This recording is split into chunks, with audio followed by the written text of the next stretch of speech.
বিশ্ব রাজনীতির মানচিত্রে নতুন করে ক্ষমতার এক ভয়ঙ্কর সংযোগ ঘটিয়েছে ইরান ইসরায়েল সংঘাত। টানা কয়েকদিন ধরে চলমান এই যুদ্ধাবস্থা যখন মধ্যপ্রাচ্যের বাতাসকে বারুদের গন্ধে ভারী করে তুলেছে, তখন নতুন মোড় নিয়েছে পরিস্থিতি। পাকিস্তান সরাসরি ইরানের পক্ষে অবস্থান নিয়েছে এবং প্রয়োজন হলে পারমাণবিক প্রতিঘাতের হুমকিও উচ্চারণ করেছে। এই অবস্থানে বিশ্লেষকরা একে তৃতীয় বিশ্বযুদ্ধের ঘণ্টাধ্বনি বলেই আখ্যা দিচ্ছেন। গত ১৩ জুন শুক্রবার ভোররাতে ইসরায়েলের যুদ্ধবিমান ইরানের রাজধানী তেহরান সহ একাধিক সামরিক ও পারমাণবিক স্থাপনায় ভয়াবহ হামলা চালায়। ইরানের প্রতিরক্ষা ব্যবস্থায় প্রচণ্ড ক্ষতি হয়েছে বলেই দাবি করছে পশ্চিমা সংবাদ মাধ্যমগুলো। তবে পাল্টা আঘাত হানতে দেরি করেনি তেহরান।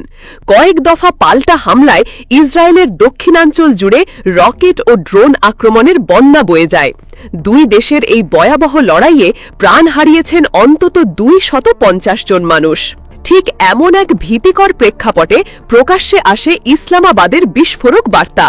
ইরানের ইসলামিক রেভলিউশনারি গার্ড কর্পসের শীর্ষস্থানীয় কর্মকর্তা ও জাতীয় নিরাপত্তা পরিষদের সদস্য জেনারেল মোহসিন রেজাই জানিয়ে দেন, পাকিস্তান তাদের আশ্বস্ত করেছে ইসরায়েল যদি পারমাণবিক অস্ত্র ব্যবহার করে তাহলে ইসলামাবাদও পারমাণবিক জবাব দিতে প্রস্তুত থাকবে।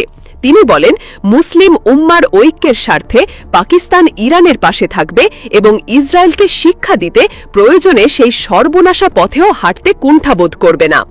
যদিও পাকিস্তান সরকার এখনও আনুষ্ঠানিকভাবে এ ঘোষণা দেয়নি, তবে পাকিস্তানের প্রতিরক্ষা মন্ত্রী খাজা আসিফ এক অনলাইন বার্তায় বলেন, ইসরায়েলের পারমাণবিক ক্ষমতা নিয়ে পশ্চিমাদের চিন্তিত হওয়া উচিত, কারণ এই সংঘাত কেবল মধ্যপ্রাচ্যে আটকে থাকবে না, তা ছড়িয়ে পড়বে গোটা বিশ্বের বুকে। তার এই মন্তব্য আন্তর্জাতিক অঙ্গনে ব্যাপক আলোড়ন তুলেছে। অনেকেই বলছেন এটি শুধু রাজনৈতিক অবস্থান নয়, বরং এক ভয়ঙ্কর সম্ভাবনার অঘোষিত সূচনা। এনডিটিভির মতো প্রতিবেশী দেশ ভারতের একাধিক সংবাদ মাধ্যম দাবি করেছে, পাকিস্তানের এই বার্তাকে সরাসরি সামরিক অঙ্গীকার হিসেবে না দেখলেও এটি কূটনৈতিক সমর্থনের মাধ্যমে এক উত্তপ্ত বাস্তবতার জানান দিচ্ছে। বিশ্লেষকরা মনে করেন, ইরান ও পাকিস্তান যদি একত্রে ইসরায়েল বিরোধী অবস্থানের সামরিক প্রতিক্রিয়ায় যায়, তবে তার পরিণতি শুধু তেলভিত্তিক রাজনীতিকে নয়, গোটা মানব সভ্যতাকেই নাড়িয়ে দেবে। এমন অবস্থায় বিশ্বের পরাশক্তিগুলোর মাথা ব্যথা আরও বেড়েছে। যুক্তরাষ্ট্রের প্রেসিডেন্ট ডোনাল্ড ট্রাম্পও এই সংঘাত নিয়ে উদ্বেগ প্রকাশ করেছেন।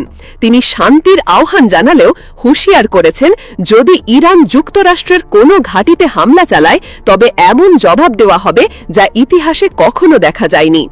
বিশ্বের পরমাণু অস্ত্র পরিস্থিতির ওপর নজর রাখা আন্তর্জাতিক সংস্থা ICNN জানিয়েছে, এই মুহূর্তে বিশ্বের মাত্র ৯টি দেশের হাতে রয়েছে পারমাণবিক অস্ত্র।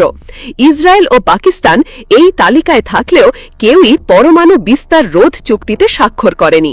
এর মানে তারা আইনত বাধ্য নয় নিজেদের অস্ত্র সীমাবদ্ধ রাখতে।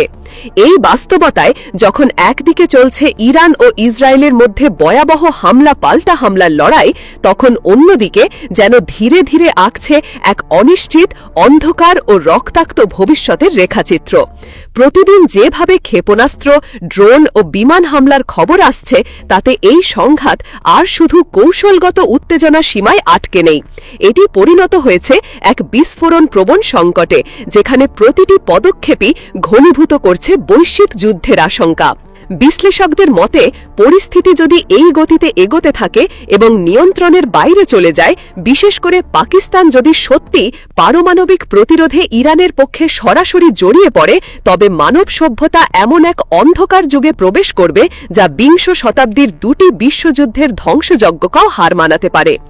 এই যুদ্ধ শুধু মধ্যপ্রাচ্যকেই পুড়িয়ে ছাই করবে না, বরং ইউরোপ, এশিয়া, এমনকি আমেরিকার ভূখণ্ড হয়তো রেহাই পাবে না সেই ভয়াবহতার ছোবল থেকে।